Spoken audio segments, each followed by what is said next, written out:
और बुधवार को जो स्थिति थी वो सुप्रीम कोर्ट से एक तरह से अनुनय विनय कर रहे थे।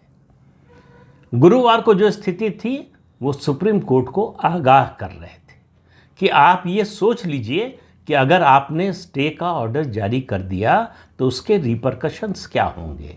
हालांकि सरकार नहीं कहेगी, तुषार मेहता नहीं कहेंगे, लेकिन मेरी नज़र में ये सुप्रीम कोर्ट को चेतावनी थी कि ये जो आप करने जा रहे हैं उसको करने से पहले एक बार सोच लीजिए। और उसका असर हुआ।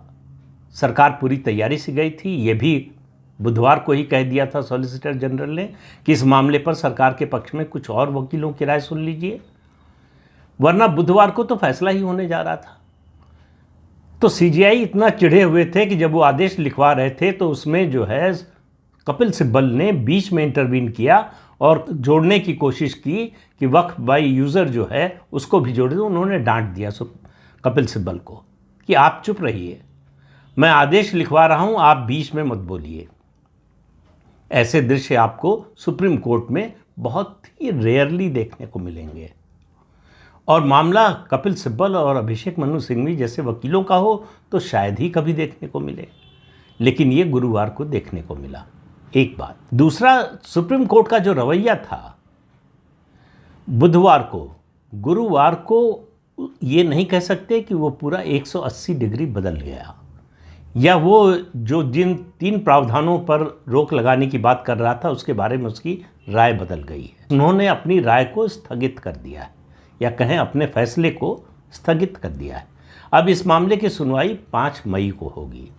और याद रखिए 13 मई को chief justice of India Sanjeev Khanna जो इस बेंच को हेड कर रहे हैं वो रिटायर हो रहे हैं। तो 5 की सुनवाई होगी, हो सकता है एक दिन और सुनवाई हो। उसके बाद ज़्यादा संभावना इस बात की है कि ये मामला चूँकि संवैधानिक मामला है तो ये संविधान पीठ को जाए, तब वो देकर जाएंगे, या उनके बाद जो चीफ जस्टिस ऑफ इंडिया बनने वाले हैं गवई साहब वो करेंगे, ये बात की बात है।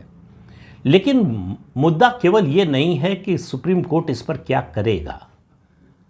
सवाल ये है कि देश में किस तरह की मानसिकता अभी भी आज़ादी के 77 साल बाद चल रही है। सुप्रीम कोर्ट जो करने जा रहा है, खास तौर से मैं एक ही प्रावधान की बात करूंगा इस एक्ट के, और वो है वक्फ बाय यूज़र। हालांकि मैंने जो शुरू में कहा कि आधार ख़त्म कर दिया था, अपनी ओर से सॉलिसिटर जनरल ने कहा कि भाई लागू तो हम ही को करना है, हम अभी नहीं लागू करने जा रहे हैं।